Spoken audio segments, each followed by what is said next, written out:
جماعه اخر ماتش للزمالك ضد زد، شيكوبانزا عمل حاجه غريبه قوي.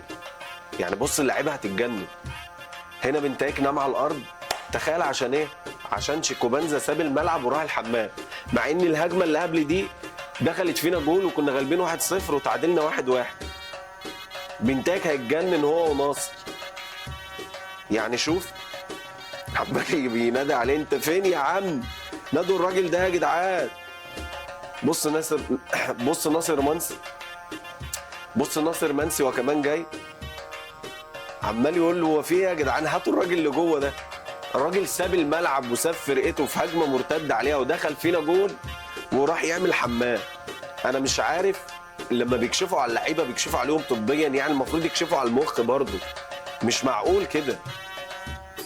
معلش يا رجاله كنت بعمل حمام بس وجاي. ايه يا عم ده يا عم؟ مش عاجبه كمان ان الحكم بيقول له اقف على الخط وتنزل لما اقول لك. ربنا يشفيك يا ابني.